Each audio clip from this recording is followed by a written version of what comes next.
like 14, 17, or actually 17 million, I think. 17 million, a little over, yeah. And we're moving over like another million for the roof, right? Well, let's see, we transferred in 3.5.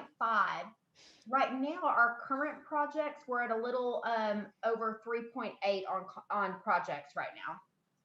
So roughly about $400,000 is what we need to put in there to cover any current projects that are out there. I think we should vote to pull it from fund balance to cover the entire amount. And once we go through this phase 1, 2, and 3, we will have all those parking spaces and the two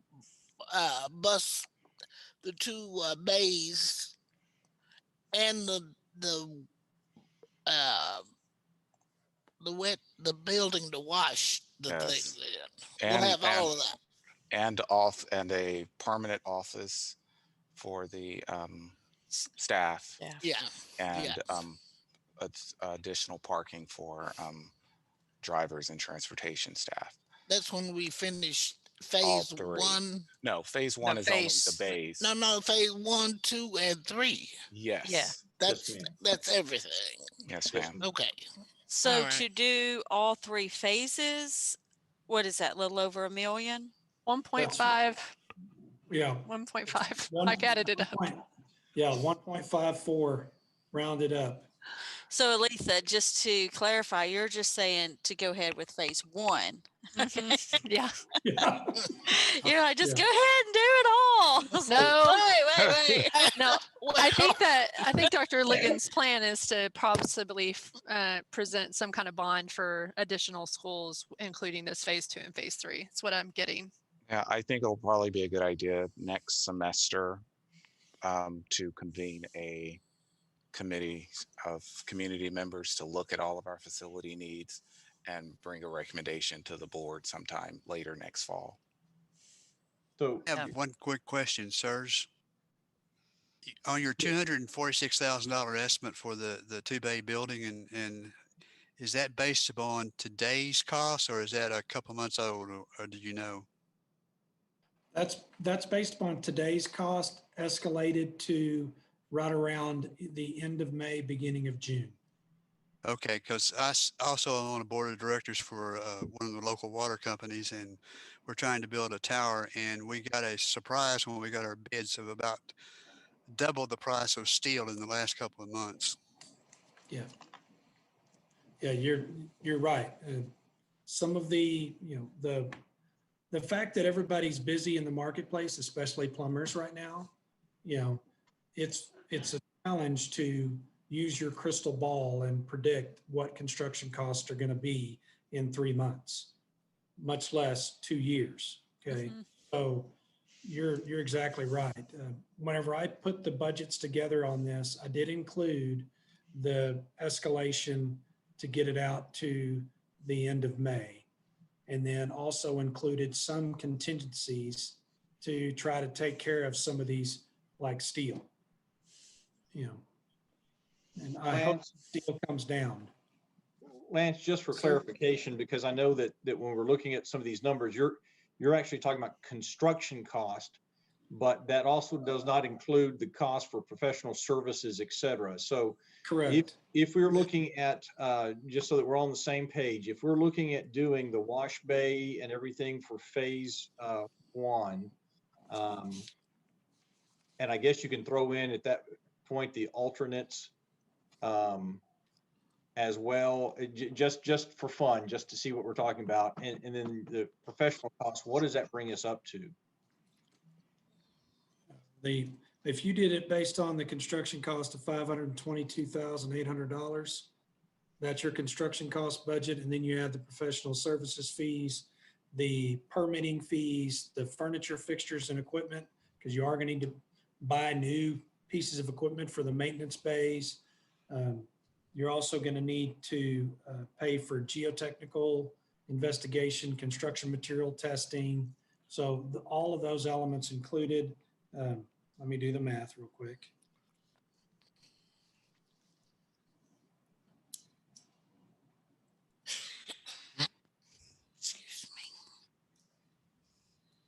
So that'd be just under 650,000 total. Okay, now you can take 100,000 out of that, give or take, if you decide not to do the fencing and the what was the other 92,000? The parking lot. Mhm. If you take those out, which we were looking at alternates, you can take out about 100,000, correct? That's correct. So you're looking at about 550, somewhere between 500 and $550,000 total, including the professional services, furniture, equipment, et cetera, correct? Correct. So I just want to make sure when you're talking about taking all that out, that all of that's in that picture, so we know what we're really talking about on that. Mm-hmm. And again, there may be some reductions in some of those items that would take it a little bit lower. Because I think abatement was one of the things we talked about that may not need to be on there. Yeah, if you're not demoing that existing building, you don't need to worry about abatement. Okay. Now, it's been my experience it's better to just keep the higher number because something always comes up. Yeah. I would like to reiterate that tonight, we're simply asking that you approve the schematic design. Once bids come in and all of that, we'll come back to the board with an estimated cost, and you can vote at that time up to a certain amount based off of the approval of the design itself. But if you know that we're already kind of leaning towards that, it will also make the presentation for funding a little different too, don't you think? Exactly, yes. Yeah. I mean, the thing about maintenance is it's like everyone's worst nightmare, right? It's the last thing we want to do.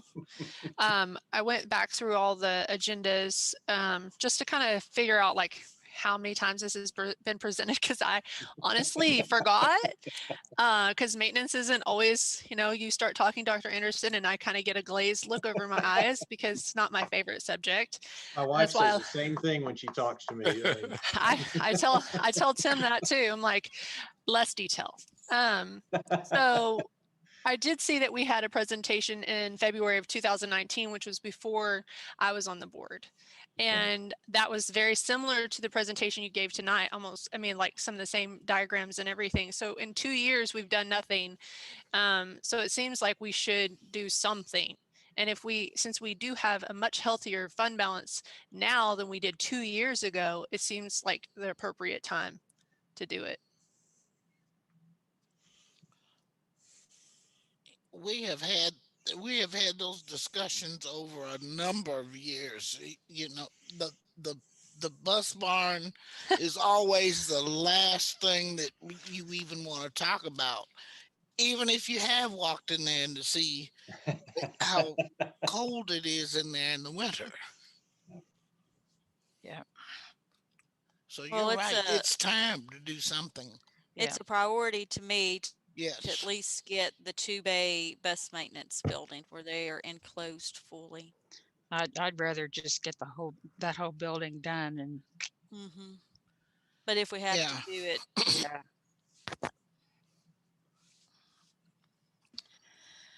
Yeah. If we can get the schematic down. We need to vote on the schematic? Yes, the motion is so. Yeah. Yes. I make a motion to accept the schematic as presented. I guess I have to choose one, phase one, or? No. I would need that direction. I would need which. You can improve the whole master plan, phase 1, phase 2, phase 3. We can do that. I would need directive from you guys to tell me and the engineers what portion of the scope you want us to move forward with creating construction documents and taking it out to bid. So if you wanted to do phase 1, with the alternates or not with the alternates, with the wash bay or without the wash bay, I would need to know that. Do they need to do that during this one or the next presentation? No, this one. Okay. This one, because when you see the next presentation, it will be an actual bid result. No, I mean, the next presentation they have tonight is on the construction delivery method. Yeah, the construction delivery method just says whether you're doing competitive seal proposal or construction manager. Okay. Control the scope of what project you want to take for whichever delivery method. Okay. Aren't we just talking about phase one right now? Yeah. Yeah. So how would He's that be asking, do you want to worded? do So you would wanna the do motion full phase be, one? I Look at your pink sheet, and then you can add phase one with with um, the building with both bays and the washing bay. guess it will be phase one as presented. Or are we not Yes. gonna do the add-ons? Or are we gonna wait for later to do those? Well, I mean- phase one is just this building. Well, right, yeah. but he said it also, you have to tell him, do we want to do the add-ons, the Correct. new parking area Oh. and the fence around the parameter? But you would still, just so you guys know, if you approve to move forward with the design on phase one, and you want to go ahead and say, I want to see everything, including the add alternates that the transportation department requested, then we go ahead and you give us approval to move forward. We take that construction documents, take it out to bid. And then when we receive the bids, you will have another opportunity at that time to say, you know what? I want to approve the 2 maintenance bays and the wash bay. I do not want to approve the add alternates at this time. Okay. I think that it should be. Yes, let's at least have a picture of a real idea of cost. For phase one, right? phase And one. alternates. With alternates, yeah. So I move the board approve the schematic design for the GISD transportation facility expansion phase one with alternates. With alternates, yeah. Is that clear, Lance? Yes, ma'am. Okay, Thank well, you. Okay. it's not clear for me because the next item we have on here, C, it says consider approval of the construction delivery method. That's the next item That's on the agenda. Okay, that's the next. That different. one is the next item. Yes. And then, so we've got 3 different things that we need to be voting on. Is that correct? Yes. Well, no, they Yes.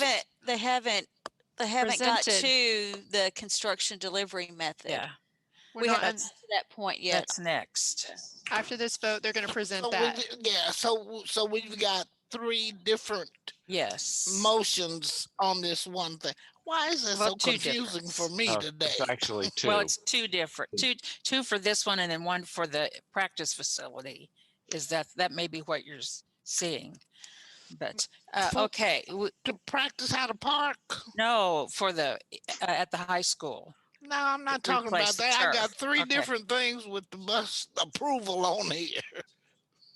No, there's only No, 2. there's just 2. It's 6B and 6C. I'll second. We have a motion and a second to approve the schematic design for the GISD transportation facility phase 1 with alternates added in. All those in favor, please say aye or raise your hand. Aye. Those opposed, no. Okay, motion carries. It's unanimous. Thank you very much. Thank you.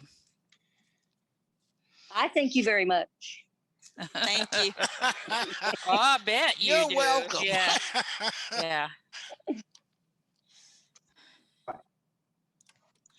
Thank you, Kelly.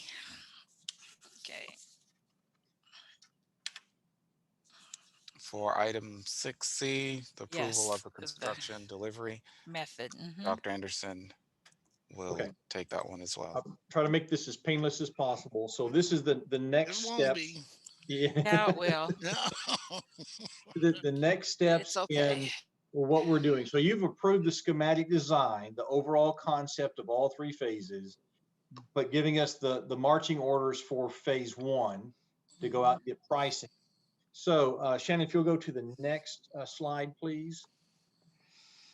Under your board policy and according to state law, before we can advertise this project, the board has to determine the project delivery or contract award method used to do the construction because it costs over $50,000.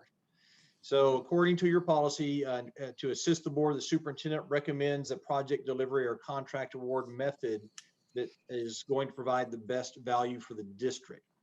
All right, next slide, please. So at this point, the district administration and Corgan, with their assistance, we are recommending that we use the construction manager at risk method as the best value for the district.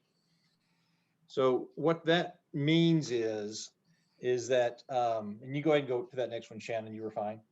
The construction manager at risk, it's a delivery method in which we're contracting with the architects and the engineers to do their design, but we also contract separately with a contractor who is going to work with the district through the design process of the facility and collaborate with us through that part of the design phase.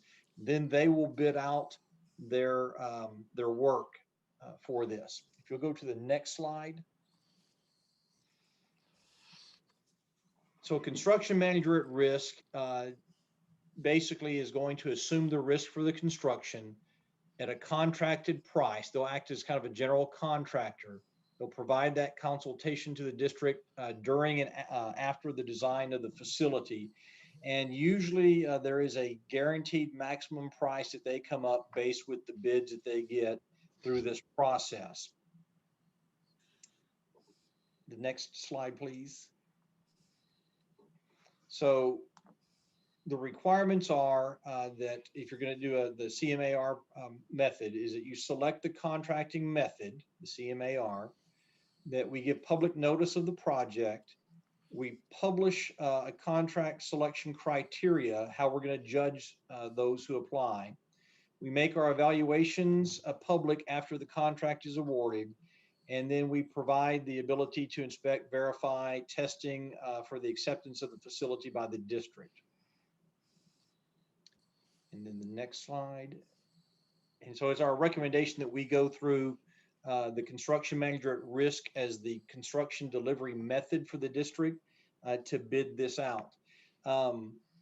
Basically, this, like I say, it allows us to have that conversation, ongoing conversation with the contractor through the design process versus some other methods where you're simply receiving a sealed bid and that person doesn't have any say or input or suggestions through that process that might be helpful to the relationship that we're trying to build as we do this construction project. Lance, do you have anything to add to that particular recommendation? Sure. The construction manager at risk is also a delivery method that Greenville ISD has used previously on construction projects, so it's not foreign to the district. It is, of the 5 available construction delivery methods available to school districts in the state, it's one of the top methods used. So it's very common. The good thing about construction manager at risk as well is there are a lot of qualified construction managers that service public school districts. So we have an opportunity to find a construction partner for the district that has experience doing schools. They're not just going to be selected based upon their price. They're going to be selected based upon their qualifications, their experience, and their experience with school districts around Greenville. So it's a good method. But not the company we used before, right? Not the company used before. That's correct. Criteria that we publish ahead of time over how we judge everything, and part of that is always built on how well they worked with the district. Correct. How long do you think the turnaround time will be for us to get a bid? It'll probably be June before we're going to see bids. Possibly we can get it earlier. It depends on the timeline that it takes. We've already got some of the design work in process. So we already selected the geotech and engineering firm. Y'all did that previously. So we have some of the key components in place. Now the next step, if you approve construction manager at risk, will be to advertise and select a construction manager, get them on board, and then we'll be able to issue the bid.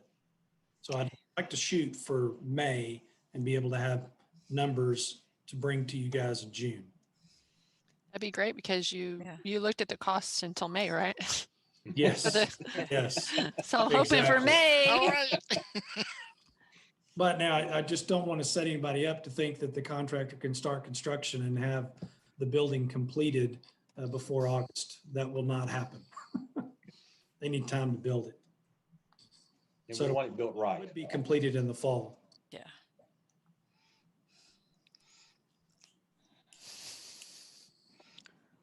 Do we need to bid? No, I don't see any other hands raised, so I don't see any other questions. Would there be a motion for this item? I move the board approve construction manager at risk as the construction delivery method for the GISD transportation facility expansion. I second. You second. Is there any further discussion? Okay, hearing none. All in favor of approving the construction manager at risk as the construction delivery method for the GISD transportation facility expansion, please say aye. Aye. Okay. Those opposed, no. Again, motion passes unanimously. Thank you very much. Well, you're up again for the next Yes, one. I think this does it, and you're probably glad. Yeah. Yeah. No, we do So- our best work between 9:30 and 10:15. There you go. Well, We're still exactly. good.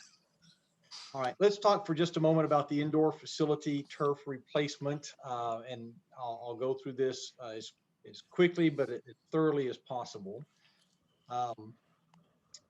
The indoor facility has a turf that was installed in 2002. Typically, a synthetic turf has a warranty of 8 years and a life expectancy of about 10. The current age of our turf in the indoor facility is 19 years. So you've received about twice the life expectancy of a synthetic turf field. You'll go to the next slide. The picture that you see actually comes from a 2013 facilities assessment report that Huckabee did. It shows the outdoor versus the indoor.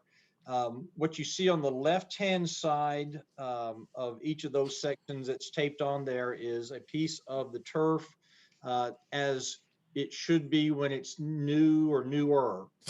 What you see on the right-hand side is what it looked like at the time in 2013. So the indoor facility did not wear as fast as the outdoor facility. I had samples. I was going to take a picture, but they didn't survive the wind before I could take the picture. It actually looks now, if you were to look at the turf sample, worse than what the outdoor facility looked like when they did this picture in 2013. Of course, you're talking about what, 8 years difference between when they first took this and now. Anytime you have the grass fibers wearing down, that's a potential for students to slip, to fall, and to get hurt. If you'll go to the next slide, please. But it's not just the fact that the turf is beginning to wear down. You're also looking at the seams beginning to pull apart. So these are the little hash marks that you'll see on the field, and some of them you can just take and pull all the way back, and they've been glued and this and that over the years to try to keep them in place. There's actually places where the seams are starting to come loose as well. If you'll go to the next slide, please. There are high and low spots across the field. It's hard. I took several pictures, and it's hard to actually capture some of this the way I would like to for you to easily see it in a photo. But if you look across the field, you'll see places where it goes down and goes back up and back and forth. And especially if you look at the end zones, and that's an area where you don't see a lot of use other than students, having run back and forth on it. The entire end zone is up and down as you walk across there. You just have the high and the low spots. The next slide, please. Then we also had an issue which compounded things. We already have movement, and it was noted in a 2013 report by Huckabee. The sub base was beginning to move. So in other words, you're seeing soil shifting over time, and you and I both know that in Greenville, Texas, the soil moves. It expands and it contracts with the heat and with the rain. And we see it happen to our foundations on our house. It also happens on the foundation that is in that indoor facility. And so our maintenance guys were doing routine maintenance. They did what they've done for years. It probably shouldn't have been the way that it was done, but they have run lifts over the turf without protecting the turf. And you saw it even on this one. One half of the indoor facility was fine with the lift on it, didn't do any damage to it whatsoever. They got to the other half and they hit a soft spot, and there's about a 4-inch indention rut, if you will, in the ground on the turf. That's a safety hazard for the young men and women who are running back and forth on that. And so that kind of necessitates the immediacy of this project. That alone is not the only issue. It had issues long before this. This exacerbated the ugly, is what I told someone earlier. It already took a bad situation and made it worse, if you will. And so it gets us to a place where something needs to be done. If you'll go to the next slide, please. Talk a little bit about sub-base settling. You can see in certain places, and again, it's hard to tell from this photo, but if you look down kind of the middle, you see a darker row that's in there. That's the wear and tear of running back and forth. That's where things are settling, how things are sloped. If you look all across the field, you'll see places that are lower, places that are higher, but especially on that northwest side, you'll see where there was those soft spots that took place. When we got the lift to do the maintenance, they did us a great favor by giving us a bigger, better one than what we ordered. That was not taken into consideration when they rolled it across the floor. So that's part of the issue that happened there. But again, half of the indoor facility was fine with the lift on it. The other half wasn't as fine. So that gets us kind of to where we are. So we brought in, if we go to the next slide, please, we brought in Paragon Construction, which is a sports construction company. They're the ones who originally installed the indoor facility. They're also the ones who installed the turf on the football field that we redid a few years ago. We brought them in, they examined the field. We talked about, do we repair it? Do we replace it? What are our options? What will it cost? We were told that the field will not hold up to the repair attempts because of the age of the field. Trying to make repairs to it is not an economically efficient use of our funds because in a few years we'd have to replace it anyway. That particular turf is an old style turf. In fact, the gentleman who came and looked at it said that he's only seen 2 turf fields that are older than the one that we have. And the one that we have is the last of its remaining kind in the state of Texas. They don't make that kind of turf anymore. Its seams are on every 12 yards. And so to peel it back to try to make any repairs, they would have to peel back large chunks of the field. And they're afraid because of its age and its the deterioration it's gone through over the years, it will not go back the way we want it to, and it will not last to try to make that kind of repair. So we talked about, all right, so if we can't repair it, then what is our option? Of course, replacing it. They said normally the sub-base movement that we have when a field is replaced every 8 to 10 years, they get to go back in and make some of those corrections during that time period. We've gone 19 years without making those kinds of corrections. So to replace it allows them to level out the sub-base that's there, especially where we had the equipment on it. It eliminates the safety issues of the wear and the damage that we have on the current field. If you go to the next slide, please. And so the bottom line is that our synthetic turf needs to be replaced immediately, as soon as possible, because the indoor facility, and I think a lot of people don't understand this, and I'll be honest with you, not having been a coach, not having had an indoor facility in my last district, I didn't realize how much it's used until I really started to look at it and to talk with Coach Duke. It's used by multiple teams daily, year round. It's used by the city leagues on a regular basis. So there are kids in there multiple periods a day, every day. And it, in my thought, it was, okay, you've got football in there, and football is only a fall sport, really, so it's really used in the fall. Well, yeah, it's used by football in the fall, but it's also used by soccer. It's used by baseball, by softball. It's used by the city leagues, et cetera. It's in continual use. As is, it's a safety issue for our students, our staff, and the community members who play on it because of the ruts that it has, especially, but also with the seams coming apart, et cetera. The age of the turf necessitates the replacement over the repair. He said you would not be happy at all with, especially after you paid for it, to try to stretch it back out and use the field through a repair. The district has received basically double the life expectancy of the current field through this process. And by replacing it, it addresses the issues that were reported to us as early as 2013, as well as issues that have occurred since then and are currently taking place. So if we look at the next slide, we talk a little bit about, if we were to do replacement, what the cost and timeline is. So talking to Paragon, I don't have a solid number at this moment. I put them on the spot. Their estimators are working on it, but I put them on the spot. He said his estimate is between 240 and 250,000, but not to exceed 300,000. And that's based on doing a little bit larger turf replacement than what we have just recently, and where those numbers came in. I can tell you that I don't have, nor does Coach Duke have, the funds available in our current budget to be able to do this type of replacement.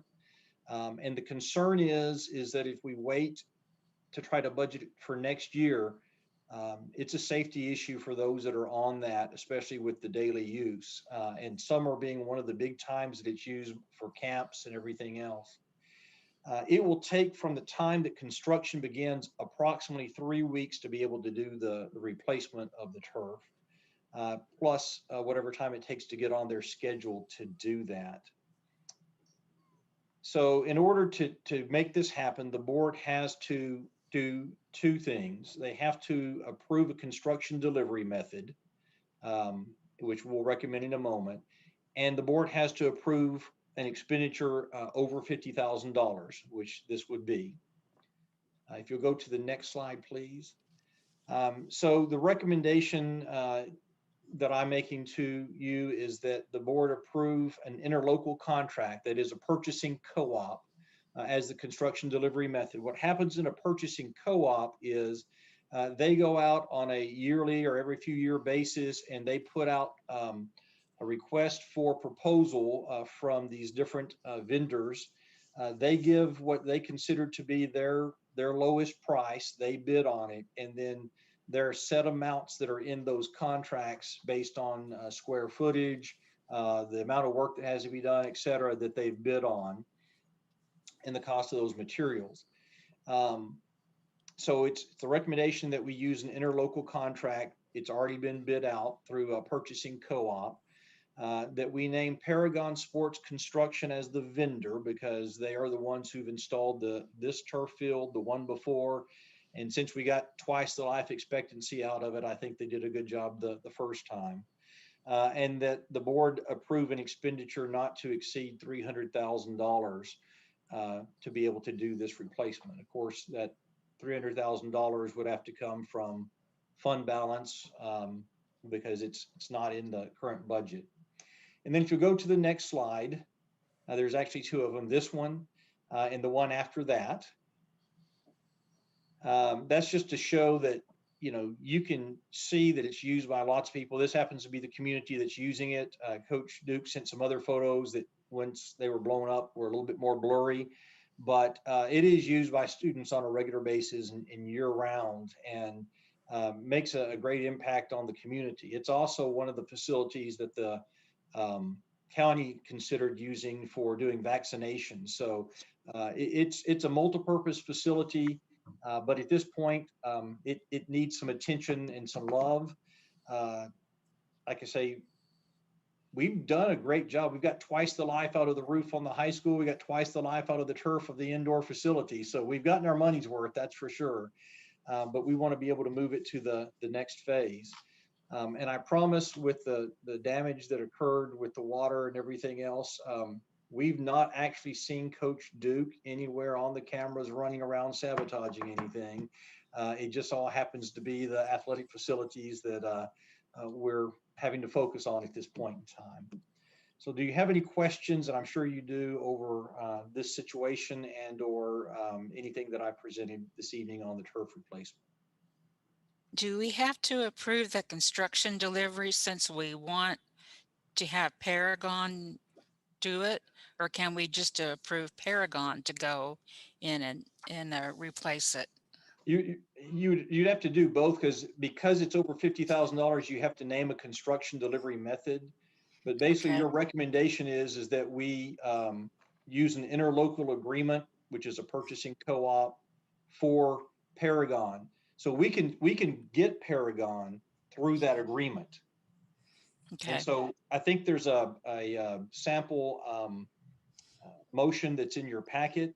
It covers all the legal areas. It covers the over $50,000. It covers the construction delivery method and naming Paragon, I believe, all in one motion. Okay. That's my only question. I know it needs to be done. Could it possibly be done before graduation? My recommendation is, as soon as you approve this, we will try to schedule this for as soon as they can get to us.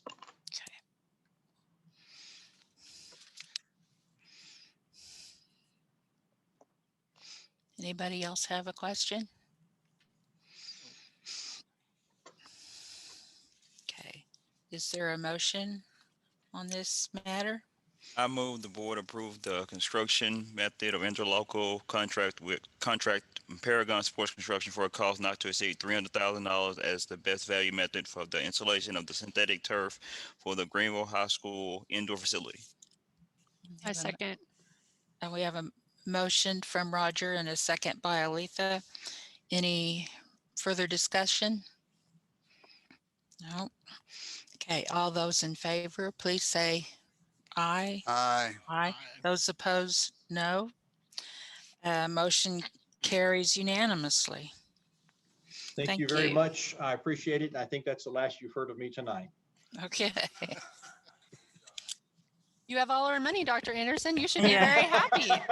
Yeah. That's why you won't hear anything else from me tonight. Yeah. Thank you. Okay.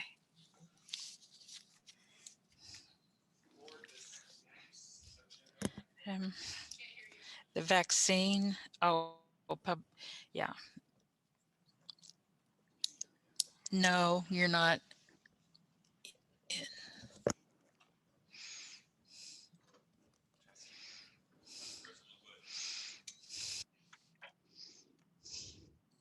Testing. Yes. All right. There you are. Okay. This is a resolution that I would like for the board to discuss and potentially pass. Basically, it is, as you may or may not know, there was originally, when the governor released the phases for vaccines, there was a phase one, which was for elderly people and people with that are at high risk, including, and as far as doctors and nurses and first line workers and medical workers to be vaccinated first in line. The second went to, it included originally educators and people who work in schools. It was subsequently, for whatever reason, taken out of the 1B. And so this is a resolution basically to send to the governor, the commissioner of education, and our state representatives to inform them that it is the stance of the Greenville ISD School Board that you support having public school employees placed back on the 1B, meaning that they are priority for the vaccination. This would also satisfy a lot of the requests of teachers when they asked what the board could do to support it, was to figure out a way to see if they can get vaccinated sooner.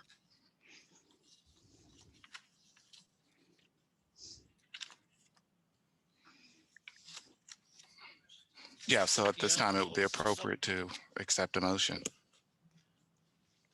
I move to approve the resolution to include public school district personnel in the vaccine allotment panel's definition of non-healthcare frontline workers. Okay, we have a motion by Mike. Is there a second? Second. And a second by Ann. Is there any further discussion?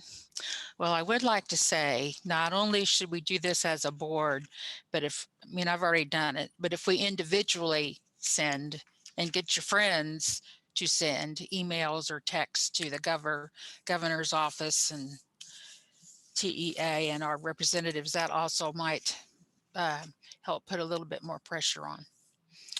So they need to hear from all of us. Anyway, back to the motion. All those that want to approve the motion, please raise your hand. Those that don't want to approve the motion, please raise your hand. Okay, seeing no hands up for the second one, the motion is passed unanimously, and we'll be getting this off to those folks. Thank you very much. For this next one, this is another resolution. As you know, we have endured unusually inclement weather during the school year. And for the safety of our students and staff, school facilities were closed due to bad weather. The state has released that they will allow those days to be waived and not have to be made up to a certain extent through a waiver that will probably come to you next month. But as such, as you know, employees are paid on a daily rate and have a contracted amount of time to work. And so this resolution is to basically state that it is in the best interest for the public purpose to pay employees for those work days missed. And it would include increased morale, reductions of employment turnover, and reducing the district's exposure to possible unemployment claims or Fair Labor Standards Act claims, and equitable treatment to all employees. So basically, employees, for example, teachers who work 187 days, although they had last week 5 days where there was inclement weather days, saying that they don't have to work those additional 5 days in order to continue to be paid. And so that is what the resolution is asking or stating, if you approve it. I move to approve the resolution to include the public purpose for payment of employees for the workdays missed. Okay, we have a motion by Alifa and a second by Tish. All those in favor say aye. Aye. Aye. Those opposed, no. Again, motion passes unanimously. Thank you. For this next item, I would like to call Shannon Fulp, our Chief Technology Officer. President Stafford, Dr. Liggins, and members of the board come before you tonight, not for money, so you don't have to worry about that. Good, you don't have any more. Dr. Anderson took it all. Yeah. As mentioned earlier in the meeting, we have to each year certify that all required staff have completed cybersecurity training. That will eventually change pending board approval. However, as it currently stands, the board still does have to approve me going to the state and certifying that we have completed that training. In November, we did an audit to see how many staff we have that require the training. At that time, we had 805 staff that needed to complete the training, and 805 of those staff have completed the training. So as well as the board members, you had to take the same training that the staff took. So you should have a motion sheet for that basically just allows me to go file with the state saying that we have completed all the training for this year. Any questions about cybersecurity training or this particular topic? So where do you have to go to file it? It's literally like a Google form that I have to fill out that just says that we did it. It's a little bit more than a Google form, but that's basically what they needed. So no travel for you. No. I make a motion to approve the Chief Technology Officer's authority to file our 2020-2021 required cybersecurity training with the Texas Department of Information Resources. Okay, we have a motion by Letha. Is there a second? Roger is seconding it. All those in favor, please say aye. Aye. Aye. Those opposed, no. Okay, again, it's a unanimous vote. I do have one question, but it's not on this. Is that okay? Sure. Okay, I know that we, turned our power down in order to make sure that our data was safe. Did that work out the way it was supposed to? Yes, it did. Okay, good. Okay. Let's see, we've done that.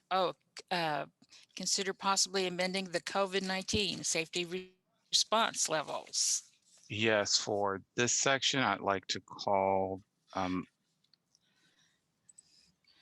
Noelle Bars, our Director of Health Services. And this was brought back at the request of the board to bring it back in February. So, Ms. Bars? Yes. Good evening, everyone. Apologize, I'm getting a little tired, but we have had, as Dr. Liggins reported earlier this evening, a great drop in our cases right now, but I feel that it is probably due to our cold weather and everybody staying home and not being out and about. And the CDC has not changed their recommendations for quarantine. They still recommend that the safest method of quarantine is the 14 days, while allowing for the 10 and the 7 with those other stipulations of testing and increase in the risk. I would recommend that we stick to our guns at least through after spring break, because I'm concerned that spring break is going to bring us another uptick. So at this point, I invite your questions. My recommendation is that we continue with the safety precautions that we have in place right now and our quarantine limits. Anyone have any questions?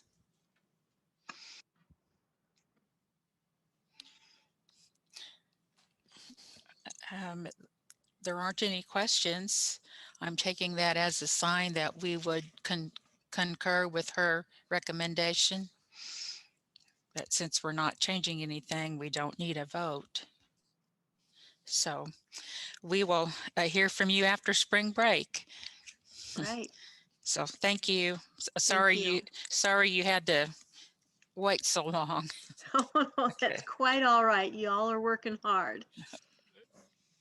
Okay.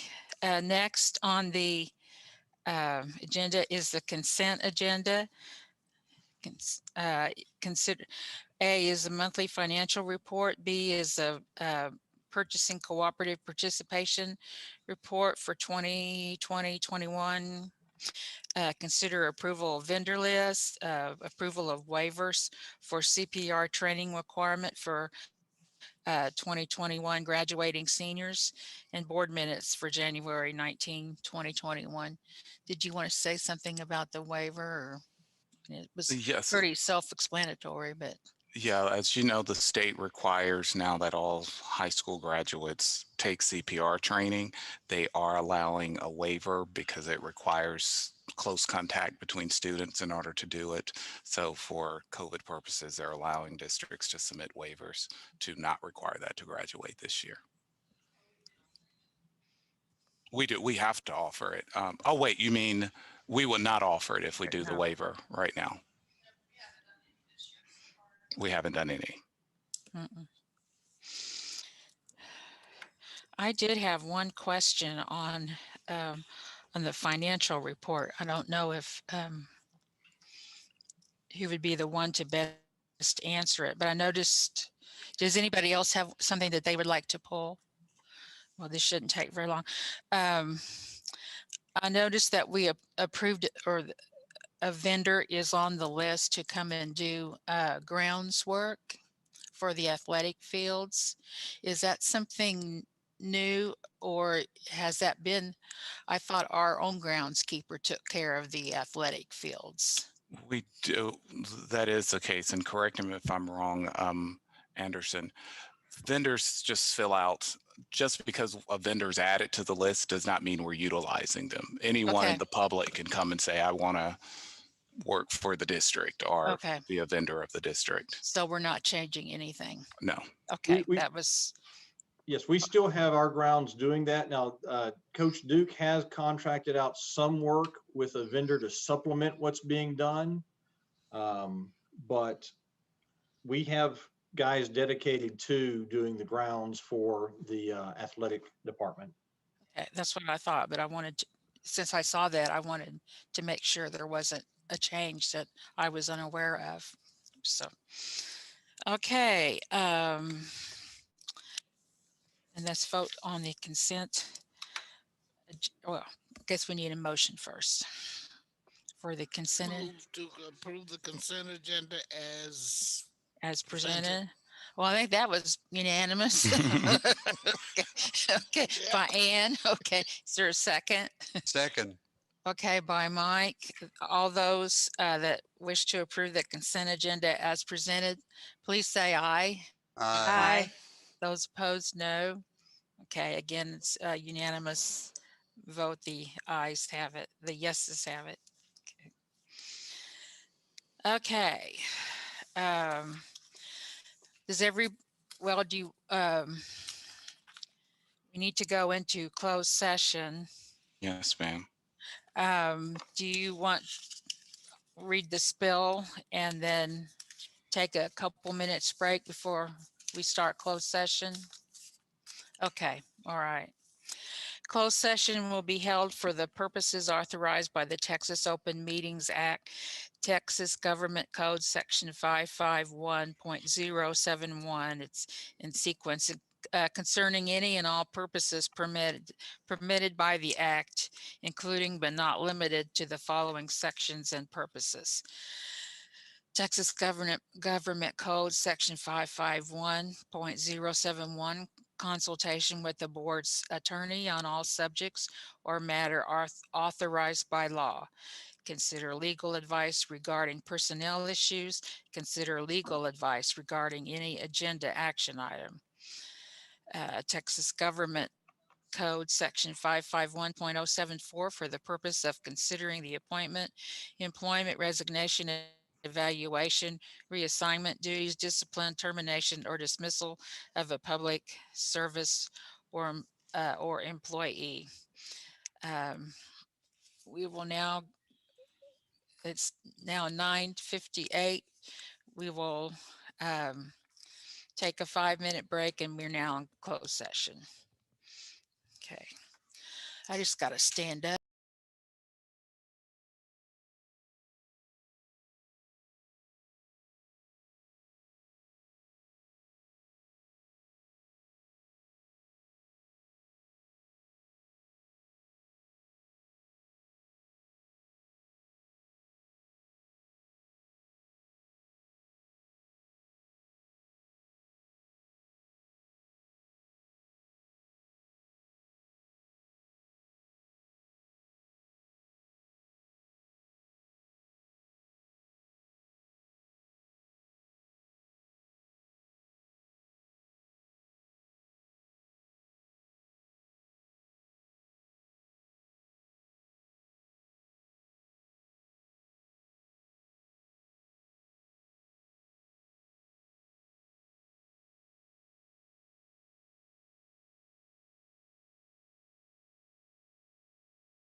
we don't vote on that. And remember, we skipped Yes, 8. comments. Yes. Before we went into closed session, I did not ask for if there were any public comments for non-agenda items. Were there any? Oh, and it's 10:54 too. We're back in open session. Are there any comments about non-agenda items? No, ma'am. Oh, good. Thank you. Okay. Okay. We have one item that we need to take action on. A motion would be helpful.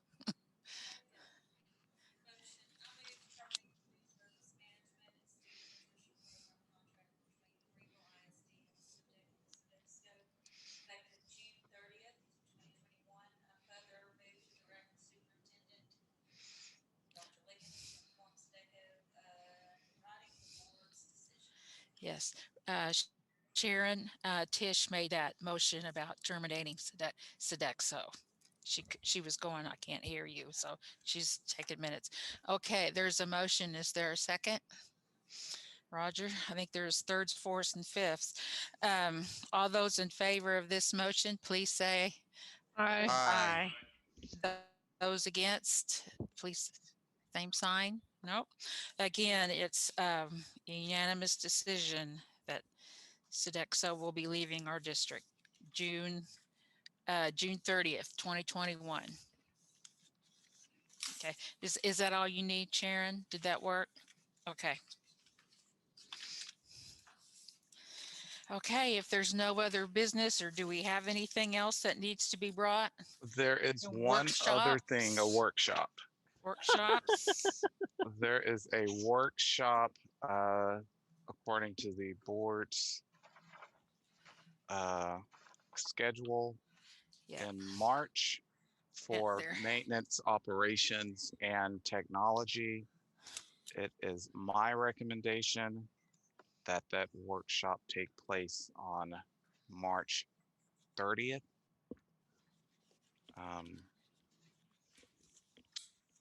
That's my anniversary. So a no-go. I will probably be in Mexico. That's where I'm hoping to be. I'm jealous. Okay, the 23rd. Sounds good. Will March 23rd work for everyone? When's the regular board meeting in March? 16th? Well, is it when spring break? That always spring throws it break. off. Yeah, I think spring break is the second week and our board meeting's the third. You're right. It's the 9th. Yeah, the spring break is the 8th through the 12th. Our board meeting is on the 16th, our regular board meeting, and then I'm recommending a week later on the 23rd, the following Tuesday, to have the budget workshop for maintenance, operations, and technology. That Sounds works. Good. Yes. Okay. Huh? Playa del Carmen. Yeah. Was it a board thing? I don't know. I remember seeing that. I hadn't heard anything about it lately. What? Yeah, I'm not what? Oh, yes.